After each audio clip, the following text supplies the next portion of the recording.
She walked into the grand lobby, her tiny shoes clicking softly on the polished marble floor. Every pair of eyes turned, confused.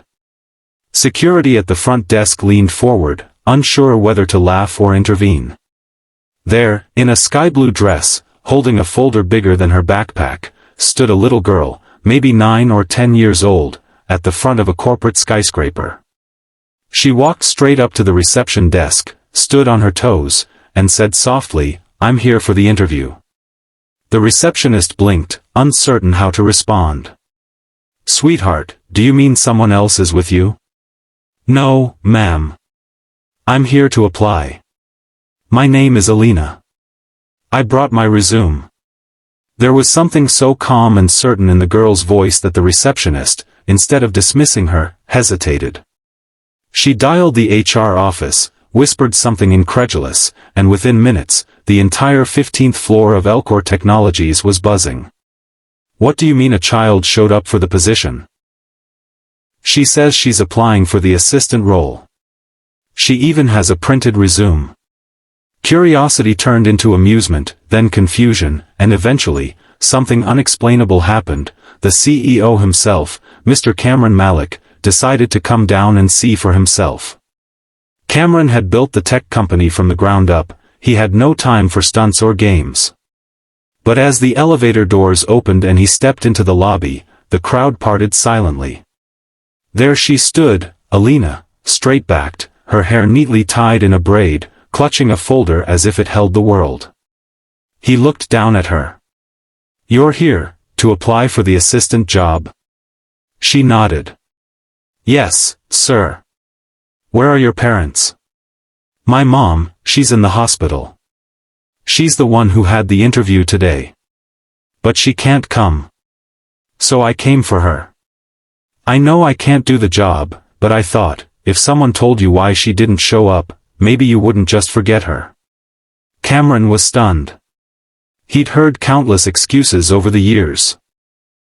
Missed alarms, traffic, vague emergencies, but never this. Why didn't she reschedule or call? Alina looked down. She tried. But she collapsed yesterday. Her phone got lost in the ambulance. The receptionist quietly confirmed with the hospital. It was all true. Alina's mother, Saba Noor, was a single parent, recently laid off, and this job was their only hope. She'd prepared for it like it was her last chance. Alina had watched her stay up late every night, typing her CV, researching the company, rehearsing interview questions out loud. Alina had memorized them all just by sitting nearby. Cameron knelt down. "What did your mom tell you about this job?" Alina's eyes didn't waver. "She said it could change our life. That if she got it, we might finally stop moving from place to place. That maybe I could go to one school for a whole year." The words hit him harder than he expected. A man who'd once eaten instant noodles for weeks while building his dream, now stood facing a child who reminded him what desperation looked like when it wore hope as armor.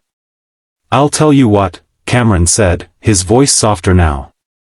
"Come upstairs with me. Just, tell me about your mom."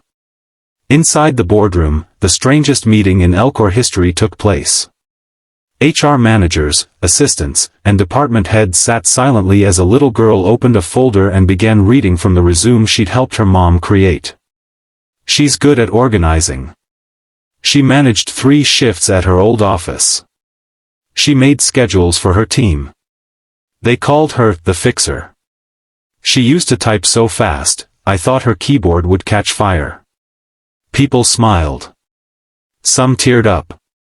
Cameron didn't interrupt once. When Alina paused to sip water, her hands shook slightly, but her voice never broke. By the end, silence filled the room. A few hours later, Cameron and the HR head visited the hospital. Saba Noor lay pale and unconscious, recovering from a severe asthma attack. They left a small card on her bedside, along with an employment letter. When she woke up, confused and weak, the nurse handed her the card. It read, "You're hired. Your daughter gave the best interview we've ever seen. Tears rolled down her cheeks. A week later, Saba walked into Elcor Technologies, this time, on her own feet, holding Alina's hand. The entire 15th floor applauded. She didn't know how to react, but her daughter just smiled up at her and whispered, "I told you, you're amazing." Months passed.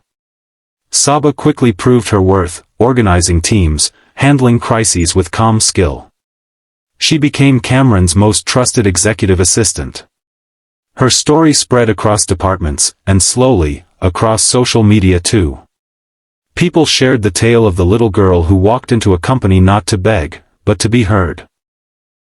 And then, one day, during an annual town hall, Cameron stood on stage and shared something that silenced the entire auditorium.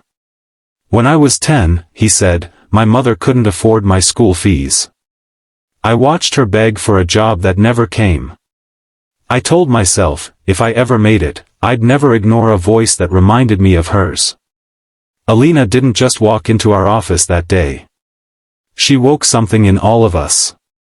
A reminder. That behind every resume is a story. Behind every absence, a reason. As he looked into the crowd, Alina was sitting in the front row, next to her mom, drawing something on a notepad. She'd written the words, "Hope wears small shoes, but it walks tall." The crowd stood to applaud again, not just for a job won, or a company's kindness, but for something much deeper. A little girl had walked in carrying her mother's dreams. And the world had listened. And you, watching this right now, maybe you're struggling too. Maybe life has knocked on your door with trials you didn't ask for. But remember this, one voice, one step, one act of courage, can change everything. Never underestimate the power of simply showing up. Because sometimes, the smallest one in the room, carries the biggest light.